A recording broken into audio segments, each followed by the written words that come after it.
Welcome to the Uncle Erich Presents Crime Fiction Podcast, featuring classic radio shows, crime, murder mysteries, and suspense shows. We're so glad you tuned in for this current classic episode. But first, a few show comments and episode notes from Uncle Erich. Welcome back, folks, to yet another suspense-packed episode from the Uncle Erich Presents Classic Radio Series. I do hope you are enjoying these episodes, and I am so happy you tuned in again. Today, we visit the suspenseful radio show, Dangerous Assignment. In Dangerous Assignment, international operative Steve Mitchell is always sent into dangerous situations. While the plots of the show were often preposterous, they were perfect for keeping listeners engaged and on the edge of their seats. Veteran film actor Brian Donlevy breathed life into the character of Mitchell. Today's suspenseful episode is titled, Millionaire Murder Conspiracy. You'll love this episode. Also, please visit UncleErich.com to listen to all the currently available radio podcast categories and episodes. There are also hundreds of the old classic mystery and suspense detective television shows for you to watch as well. These classic television shows are a must-watch. If you like this episode of Dangerous Assignment, please consider buying Uncle Erich a cup of coffee and the support link below. Thanks a million. Now, enjoy this great episode of Dangerous Assignment titled, Millionaire Murder Conspiracy. The National Broadcasting Company brings you Brian Donlevy as Steve Mitchell in Dangerous Assignment. The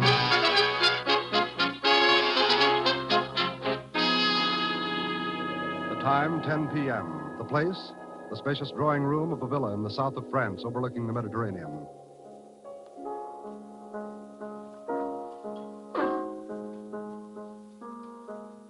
A stout man in a velvet dressing gown sits at the piano, his stubby fingers gliding expertly over the keys. Come in, Philippe.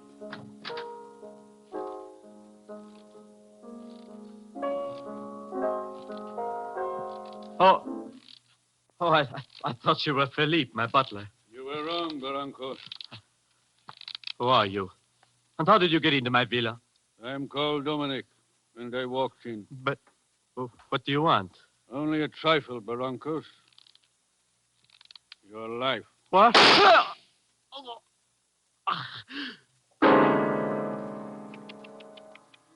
Such a discord.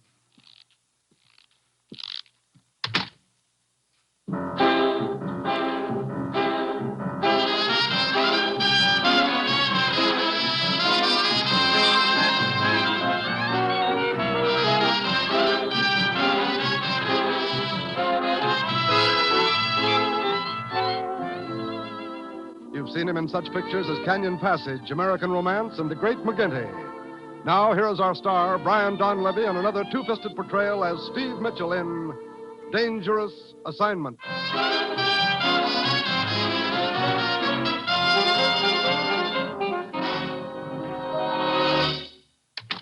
Well, here he is, Commissioner. Guess where I found him? On second thought, better not guess. Steve? Hello, Commissioner. Well, where am I going this time? Paris. Paris. Hey, what was her name now? Don't count on that, Steve. And no horse races either.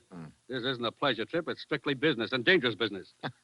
I might have known. Okay, Commissioner, let's have it. Steve, last week a man fell down an elevator shaft in Bombay. Died instantly. 5 days ago, a private plane crashed near Stockholm. The owner also died instantly. Oh, so there have been a couple of accidents around the world. What's that got to do with me? We thought they were accidents at first, but night before last, a third man was murdered in his villa in the south of France, shot to death while sitting at his piano.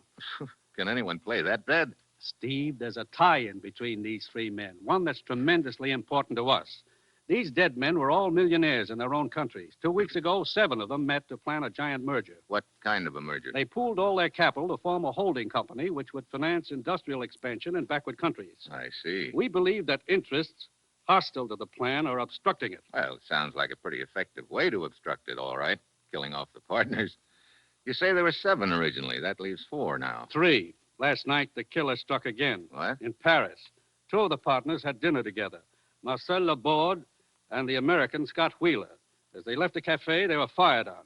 Laborde was killed. You know, I'm beginning to think you've got a nice, safe job picked out for me, Commissioner. I get to play bodyguard, huh? As usual, you'll pose as a foreign correspondent after an interview with the American, Scott Wheeler. Actually, your job is to protect him and the other surviving partners and to get to the bottom of these killings. Where's this Scott Wheeler staying? At the Hotel Brevon. That will be your first stop in Paris. Ruth got my press credentials and passport ready? And your plane ticket. You take off in 2 hours. Steve, we don't want anything to interfere with the plans of these men. Those killings have got to be stopped. That's your assignment, Steve. Good luck.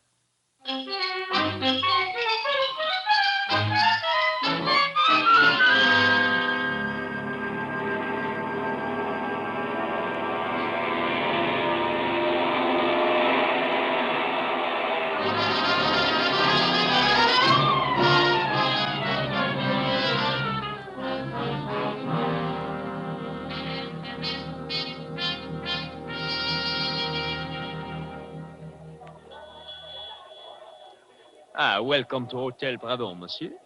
What type of accommodation would you prefer? I'll let you know later. Right now, I'd like the number of Scott Wheeler's room here. I beg your pardon. Hello. You wish to see Mr. Wheeler? That's right. May I ask your name? You may. I'm Steve Mitchell. I'm a foreign correspondent. Oh, hello. I'm Martha Vaughn. May I see your credentials? Your press credentials. May I please see them? Yes, I guess so. I don't quite understand. I'm Scott Wheeler's secretary. Oh, sure. Here they are. Thank you, Mr. Mitchell. It's just that we don't wish to take any chances, particularly after the recent attempt on Mr. Wheeler's life. Matter of fact, that's what I want to interview him about. Oh? All right. I'll take you up to his suite, if you don't mind. Should I mind?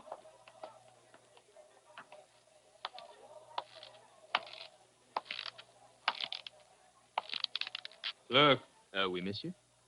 that man who was just here, he was Steve Mitchell. Oui, he was a friend of yours. In a way. Thank you. Monsieur, you wish to leave a message for him? No. I will deliver it to him later. In person.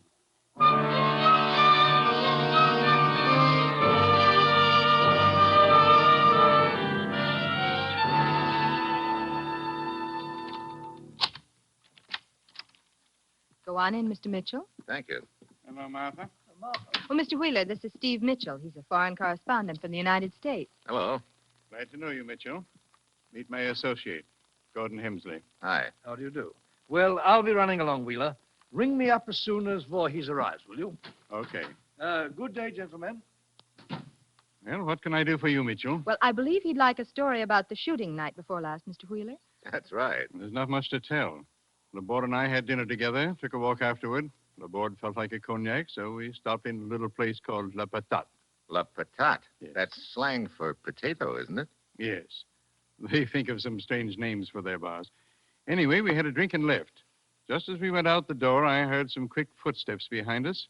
I started to turn around. The next thing I knew, one bullet whistled by my ear, another one hit Laborde and killed him. I see.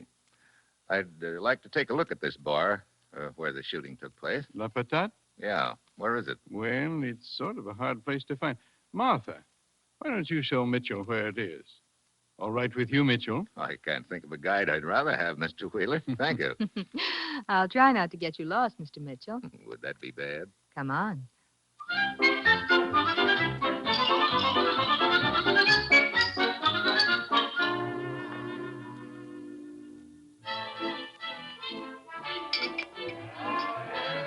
So this is the potato. Sounds like a hot potato right now. That's some music. That's what they call le jazz haute, Mr. Mitchell. I can believe it. You know, I've got one rule with all my guides, Martha. Mm-hmm. They call me Steve. All right. You sound like you've had a lot of guides, Steve. I get lost easily. No. You worked for Mr. Wheeler very long, Martha? What? About a year. Like it? Mm-hmm. Mm-hmm. You seem to be talking about me all of a sudden, Steve. I thought it was the attempt on Mr. Wheeler's life you were interested in. I've got a two-track mind. Okay, I'll get back on track one. Now, as I get it, Wheeler and Laborde came here, had one drink, and left. Yes, the shooting took place right outside. Apparently someone followed... What's the matter? Steve, that little man who just walked by. What? Oh, the gent with squeaky shoes? What about him? Well, I've noticed him hanging around the lobby of our hotel lately. What? Yes, and night before last, just after Mr. Wheeler and Laborde went out to dinner, he left too. Hey, Maybe we should have a talk with him. Steve, look. He saw us watching him. He's going out the front door. Come on. I wonder... What? Nothing. Nothing. We'll talk about it later. There he goes in that cab. Come on. There's another cab over here. Yeah. Driver? Oui, monsieur. Taxi cab, huh? Yeah. That cab, hightailing it down the street. Don't let it out of your sight. Let's go.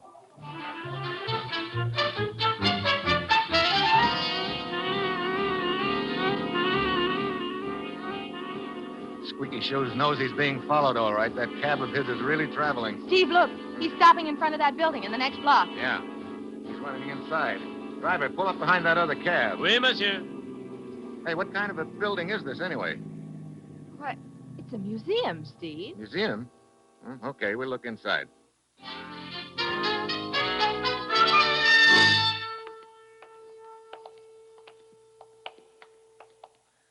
Some museum, Martha. Looks like King Arthur's Round Table. We're in the medieval room, Steve. The armor, the weapons, and the tapestries are all from the Middle Ages. Too many places for Squeaky Shoes to hide. Look at all those drapes. He's got to be in here somewhere, Steve. Unless there's a back door to this place. I didn't think of that.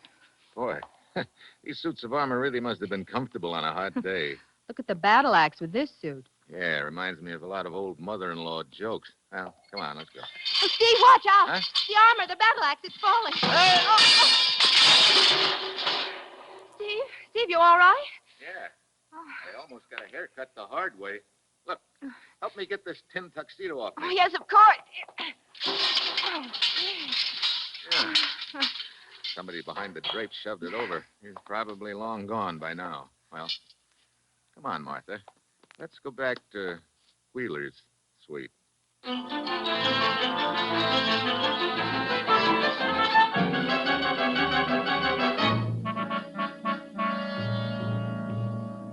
Mr. Wheeler, I think it's time we laid a few cards on the table. I'm not just after a story. I've been assigned to investigate these killings. Here are my credentials. I see. Mr. Wheeler, in that case, I'd better tell Mr. Mitchell what I was going to tell you. What do you mean, Martha? The little man with the squeaky shoes. Yesterday, I saw him at the door to Mr. Hemsley's suite, like he'd just come out. What? You sure about that, Martha? Later, I saw him go into a rooming house across the street. Mr. Wheeler, this Squeaky Shoes boy could be the one who took a shot at you and Laborde the other night. But what would he be doing in Hemsley's room? I don't know yet. Come on, Martha. Let's take a look at that rooming house.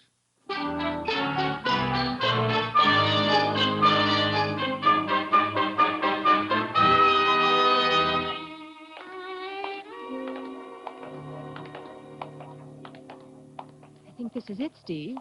Looks like a real dive, doesn't it? Yeah. But at least it's a convenient location just across the street from Hemsley's hotel. You think there is some connection between them, Steve? Let's go in.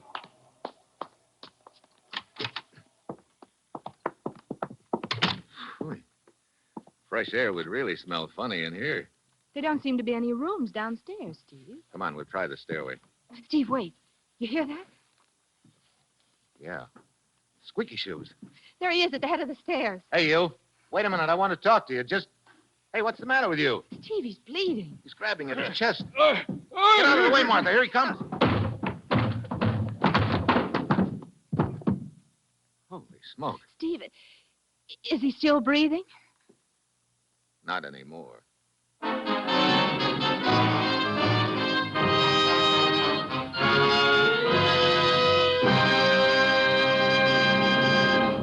In just a moment, our star, Brian Donlevy, returns as Steve Mitchell in Dangerous Assignment. Today, the armed forces of the United States are concerned with hundreds of contributions to the activities of peace. America's forces are scientific forces devoted largely to the training of scientists and technicians, specialists in the techniques that make for better living in peacetime. Yes, America's armed forces constitute the world's greatest scientific enterprise. And to man that enterprise, the services are seeking suitable trainees capable of profiting from education and capable of leadership and responsibility. For the right men, the armed forces offer a whole world of technical training for the service and for the future. So if you're thinking of an active career, an educational career, a vital career, think of the armed forces of the United States.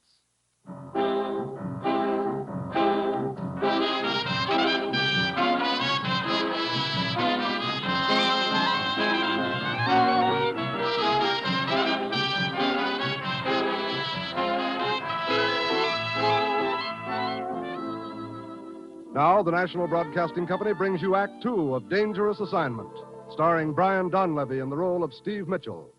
The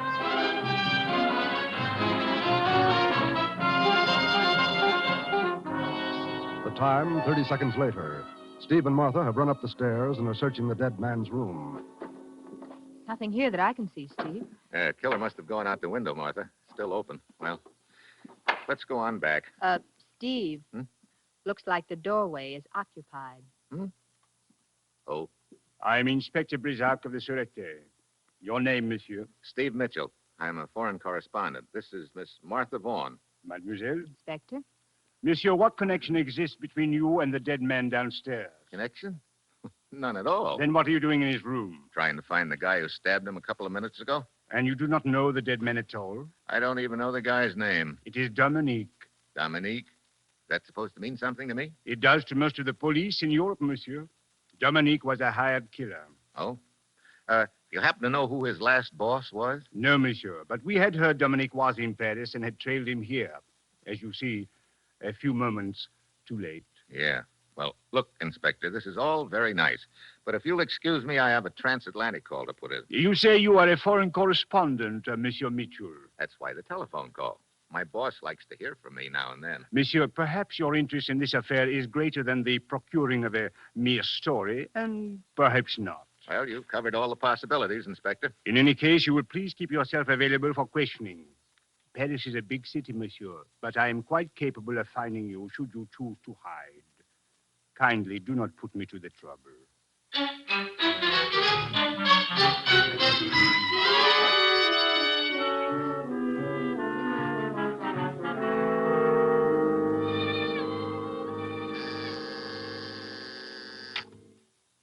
Yes, Ruth. It's Steve calling from Paris, Commissioner. He's on the line now. Good. Hello? Hello, Commissioner. Steve, how are you doing? Who knows? A few hours ago, I had a near miss with a battle axe. What? Oh, no one you know. Now, Steve. No, I mean literally, Commissioner. I had a hot lead for a while, a hired killer who needed a new pair of shoes. His name was Dominic. Was? Yeah. Somebody with a sharp knife beat me to him. Any other lead, Steve? Well, there may be a tie-in between Dominic and the Englishman, Gordon Hemsley, What? one of the partners. Yeah, that's right. Nothing definite on him yet. There's still someone missing from the party, a third surviving partner, Carl Voorhees. He's supposed to arrive from Amsterdam tomorrow. Tomorrow? Why, Steve, we have information that Voorhees has been in Paris for 2 days. Oh, that's interesting.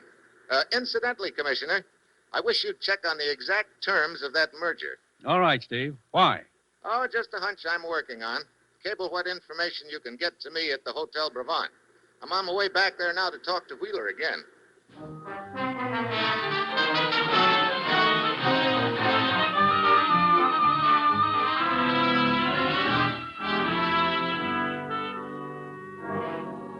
Mitchell, I'm no hero. If I'd known what this merger was going to mean, I'd never have gone into it, in spite of the good I know it'll do. But it's too late to back out now. All the papers have been signed. I think you should leave Paris, Mr. Wheeler. Don't worry. As soon as this meeting's over, I'm going to. What's the timetable on the meeting, Mr. Wheeler? Voorhees is coming in tomorrow from Amsterdam. He, Hemsley, and I are meeting tomorrow night around 10 to set a few final details. Then the quicker I get out of Paris, the better. Who? I'll go, Mr. Wheeler. Who is it, please? Carl Voorhees. Voorhees? Good evening, Wheeler. Hello, Voorhees. I wasn't expecting you until tomorrow. I decided to come tonight. You know Martha? Fräulein? This is Steve Mitchell, a foreign correspondent. Hello. Millionaire Mitchell. You say you just got in, Mr. Voorhees? An hour ago. That's funny. I heard you got in 2 days ago. That is a lie. Is it? Mynheer Mitchell, my affairs are no concern of yours. Where are you staying, Voorhees? At the Continental. Oh, just across the street. Well, it's too late to get anything done tonight, Voorhees. Where's Hemsley? Hemsley, he's staying at the Splendide. I suggest we meet here in my suite tomorrow night. How about 9:30? Yeah. I see you then, Wheeler. Good night. Good night, Fräulein. And Night. Mynheer Mitchell. Good night. I wonder what he's been doing those 2 days he's been here.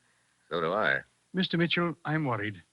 I'd appreciate it if you'd be here tomorrow night for that meeting also. Might be a good idea. If you could get here before the rest come, say a little before 9. Okay. Well, I'm going over to see your partner, Gordon Hemsley. You better stay in your room all day tomorrow, Mr. Wheeler. I'll see you tomorrow night, about 8:45.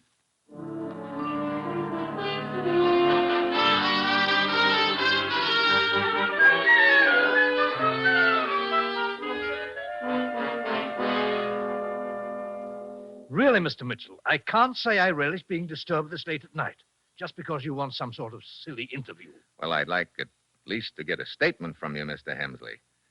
7 of you put through a merger. So far, 4 partners have been killed. That leaves just 3 of you. Yourself, Wheeler, and Voorhees. Oh, I'll get it, Mr. Hemsley. Righto. Very well, Mr. Mitchell, I'll give you a statement. This merger will accomplish a great deal of good. I personally intend to carry it through regardless of threats or any consequences to me. Speaking of threats, can you throw any light on the death of a hired killer named Dominic? Dominic? I don't know anyone by that name. Don't you? He was seen outside your room shortly before he was killed. Why, Mr. Hensley. Yes? It's Voorhees on the telephone. He said when he was here this afternoon, he forgot to ask... Voorhees here? Never mind. I'll take the call. You have your statement, Mr. Mitchell. Would you please excuse me? Sure. And thanks. See you around.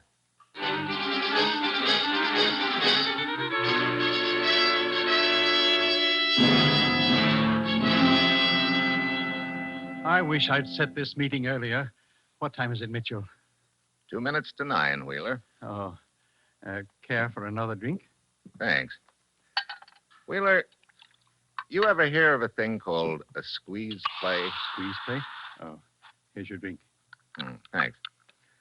How sure are you of your partners, Hemsley and Voorhees? What are you getting at, Mitchell? They met yesterday afternoon. What does that mean? I'm not sure yet. Well, I wish I'd never gotten into this deal in the first place. Come on, let's go into the drawing room. It's a little more cheerful in there. Okay. Incidentally, I've been meaning to ask you. You say you hired Martha about a year ago. That's right. Who recommended her to you? Let's see. Why, it was Hemsley. Uh-huh. After you, Mitchell. Where are the lights, Wheeler? Over on the other wall. Okay, I'll get... Yep.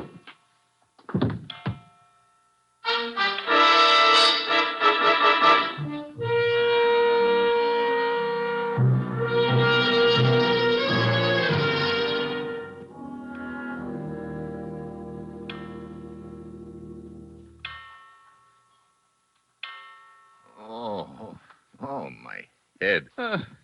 Wheeler. Hey, you're bleeding. Shot. Shoulder, I think. What happened? Don't know. Saw someone hit you on the head. I tried to dodge. Shot me in the shoulder. Then he ran out. Okay. Ought to be a doctor in the hotel. I'll get him. Then I'll call the police.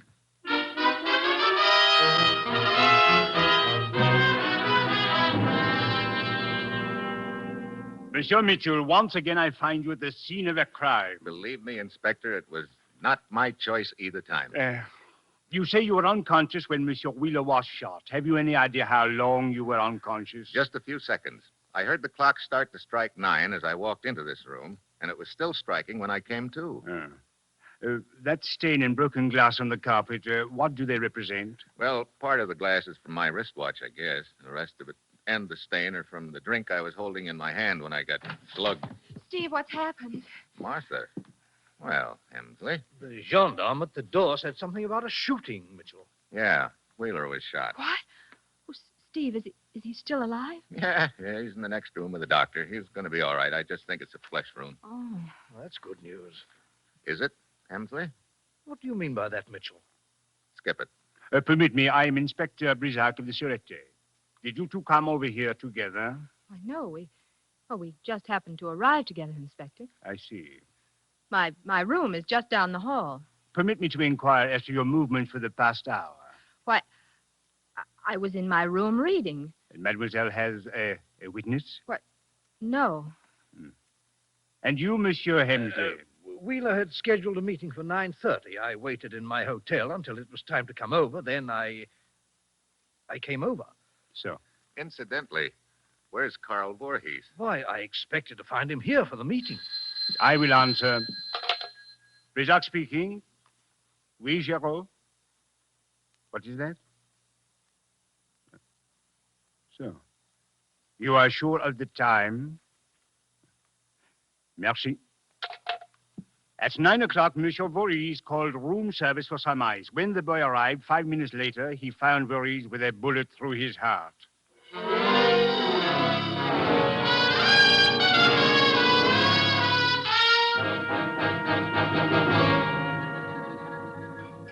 It is indeed a perplexing case, Mitchell. Our killer moves very fast. He shoots Monsieur Wheeler and kills Monsieur Voorhees all in the space of 10 minutes. Yeah.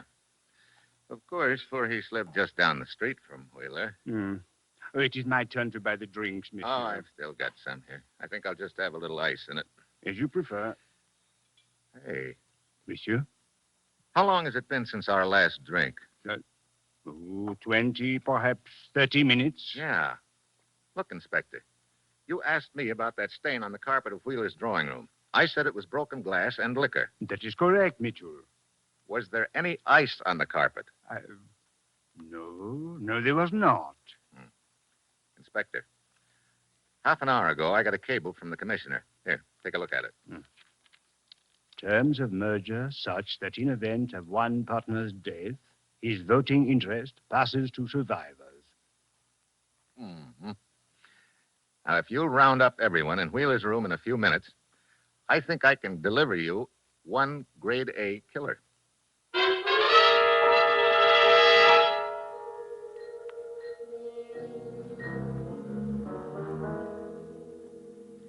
How's the shoulder, Mr. Wheeler? Coming along, but I don't understand the purpose of this meeting. What's it all about, Steve? Yes, being summoned here like fugitives from justice. Monsieur Mitchell is host at this gathering. He will explain. And I'll make it short. The person who shot Mr. Wheeler in the shoulder and killed Voorhees is undoubtedly the same one who hired Dominic to kill the other partners. You mean one man's behind this whole thing, Steve? One man. Or woman, Martha. Hmm? I'd like to show you how that killer arranged the shootings tonight. Mr. Wheeler, this clock that was striking when I got slugged, has it been running okay lately? Why, yes, it has. Matter of fact, Martha took it to be fixed a couple of days ago. I see. Well, I don't see, Steve. What are you driving at? When I got knocked out, the clock was striking 9. When I came to, it was still striking, so I figured I'd just been out a few seconds. Actually, I was unconscious nearly 20 minutes, long enough for the killer to get to Voorhees' hotel, kill him, come back, reset the clock, and then shoot himself in the shoulder. What? I say. What about it, Monsieur Wheeler? I'm afraid Mr. Mitchell's imagination is working overtime. Mitchell, do you actually think I'd shoot myself? If the stakes were high enough, and in this deal they are. You'd already knocked off 4 of your partners. That left only Voorhees and Hemsley in your way. I say, Voorhees and I were getting a little suspicious of Wheeler. We met yesterday afternoon to talk about it. My patience with your sense of humor is wearing thin, Mitchell. You're making a lot of statements that would be very difficult to prove. You're wrong there. I can prove most of them with the help of just one ice cube. Ice cube? Yeah. When I came to, all the ice in my drink had melted. Yet just now, down in the bar, it took the ice in my drink almost 20 minutes to melt. Well, Monsieur Wheeler? But be kind of hard to explain that away, wouldn't it, Wheeler? Wouldn't it? I have nothing to say until I've seen my lawyers. That can be easily arranged, Monsieur. They will find it easy to locate you. You will be in prison.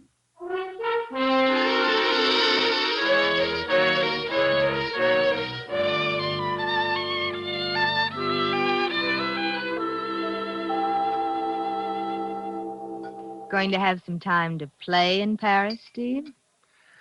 I'm afraid not, Martha. Too bad. Take a look at the newspaper. It's full of things to do, places to go. We could have a lot of fun. You don't have to sell me on that. Hey,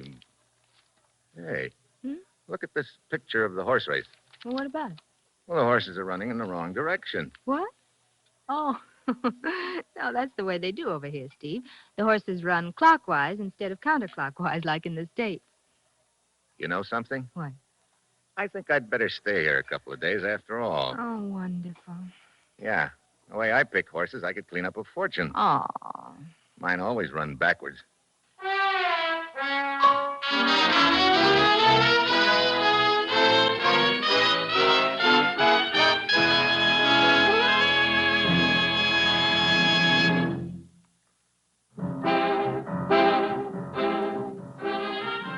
You have just heard the fifth in an exciting new adventure series, Dangerous Assignment, starring Brian Donlevy as Steve Mitchell. Dangerous Assignment is written by Bob Reif and directed by Bill Karn, with music by Bruce Ashley. Be with us again next week at this same time when Brian Donlevy, starring as Steve Mitchell, will embark on another Dangerous Assignment.